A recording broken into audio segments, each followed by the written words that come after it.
Local, live, KCTV5. This is Price Chopper Game Day. Oh, the countdown to kickoff is on for Mahomes, Herbert, Reed, Harbaugh, Chiefs, Chargers under Arrowhead's rockin' primetime lights. A win clinches Kansas City's 9th straight divisional crown. We are breaking it all down live as KCTV5's Price Chopper Game Day show starts right now. Every team I've been on, I feel like has been a championship team. It's been plays here or there that have either we've lost in overtime of the AFC Championship game or lost in the Super Bowl. But I feel like we have the talent and we have the coaching staff and we have the work ethic to go out there and win any football game. It's about going out there and doing that on a week-to-week, day-to-day basis. And I feel like we have those guys that are motivated enough to do that. But it's not going to be easy. I mean, it never is. You have to really play your best football at the perfect time. I think it keeps you motivated, which I think can be a good thing in the end. I think sometimes I look back on the year we lost in the Super Bowl, and we were very dominant throughout the regular season, and it's just kind of like you get in this point where you start coasting because you're winning games, you're just kind of doing the normal thing. But whereas if you look at us last year, even though it didn't go the way we wanted to, I feel like we just continued to work every single week, and we knew we had to get better, and we didn't let the details slip, and we ended up playing our best football at the end of the year. And so that's the hope, is that with all these close finishes, we're getting wins, but it's keeping us hungry so that we can try to continue to get better as the season goes on. Yes, QB1 is fired up, and so are we. Welcome into KCTV5's Price Chopper Game Day show. I'm Jared Kohler, rocking with former Chiefs linebacker Dezman Moses in the house. As over the next hour, we'll get you ready for Sunday Night Football between the Chiefs and the Los Angeles Chargers. We kick off the show, though, from the place to be as Neal Jones joins us live outside Arrowhead, where Chiefs Kingdom is already fired up for some football. Neal, set the scene out there. Well, it's interesting. We're at Gate 5. They don't open this until about 3 p.m., but the fans have been arriving all night long. This truck right here is a special one. It's from, where are you guys from? Kirksville, Missouri. They make the trip so much, they said the truck, it's like autopilot. This is Joe. Joe, what do you got cooking up here? I got some burgers right now and some macaroni and cheese, and we're going to have some chips for the pregame, and then for the big tailgate, we're going to be doing some pulled pork and fried taters. I love it. We may have to come back for that.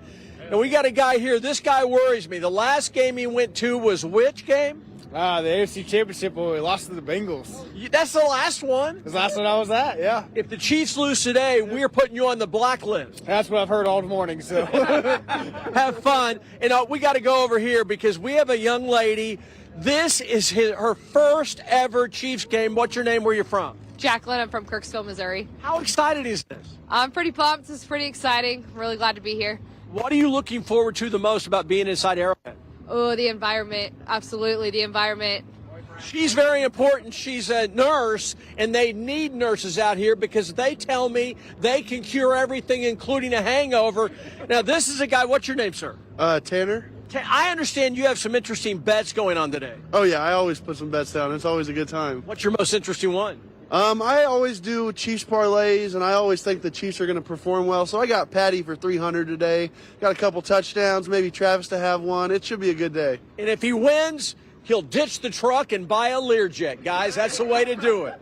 Reporting live with the fans at Arrowhead, Neal Jones, KCTV5 Sports. There you go. From the nurses to the bettors to the cookers, Neal is firing it up with everybody there in the parking lot. We will be checking in with Neal much more over the next hour. So, Des, we know every game counts the same, all right? We know guys are locking in their parlays, but still, there's been a lot of stress throughout this entire season. How important is winning this game and maybe even winning it with a little breathing room? Is that asking too much? Yeah, you know what? I wouldn't get into how the Chiefs win. You know, This is not college. You know, there's no FBS system. It's wins and losses in the National Football League. And believe it or not, even the bottom of the barrel teams, if you will, are nearly as good as the good teams. The margin of victory is that close. I think for the Kansas City Chiefs, the important piece today is going out there and winning, finding a way to get a W, especially versus a divisional foe. This is a team that'll be ready to play. Chargers have a lot of confidence coming in. I think that this game right here is going to make an impact moving forward, and I think it'll solidify whose division this is, because I think the Chargers believe they got a little stake here. Yeah, new coach, good quarterback who has beaten the Chiefs. However, Des, I do think there's a lot of stress in Chiefs Kingdom because of all the close games. Normally I'd say, hey, it doesn't matter what the fans think. But I think over the last 2 weeks, tell me if I'm wrong, the Chiefs have not been happy after a win. Like, they can tell, or like we can tell, that they're kind of hanging their heads a little bit. Andy Reid pointed it out. Do you think that all these close games are starting to weigh on the players? No, I think that they're just not getting comfortable. You know, I think this is a team, a Super Bowl-style team that, you know, they understand when we play good, when we play bad, we can still win. But a performance where you give up almost 450 yards versus O'Connell-led, you know, Raiders offense, that's not something to be excited about. For this Kansas City team, they're mature enough to know when they play well, when they don't. They don't send out fake, false confidence. They're about improving, playing at their very best at the really important time of the year. And at the end of the day, does how they play today really impact how they're going to play on January 15th? No, not at all. They want to stay healthy. That's where it's like, I hate to look back too much on last year because they lost it. Like, Desmond, I'd rather win close games than lose games like they did last year. And it's not guaranteed to flip the switch, but we saw the blueprint that this is not necessarily a predictor of how they'll perform in the playoffs. Not at all. And last year, look, that's a great example. Last year, we harped on how bad the receivers were, the drops rate. Can they do it? In clutch timing, they found a way to do it each and every week. Super Bowl champs back-to-back. Yep, we'll see what they have in store this year, starting tonight with a primetime showdown. Also important to note, wide receiver McCole Hardman was placed on injured reserve this weekend. He will miss at least the next 4 games.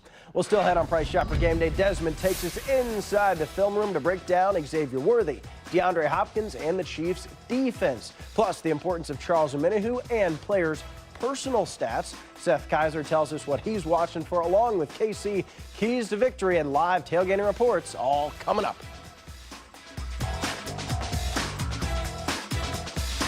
Local, live, KCTV5. This is Price Chopper Game Day.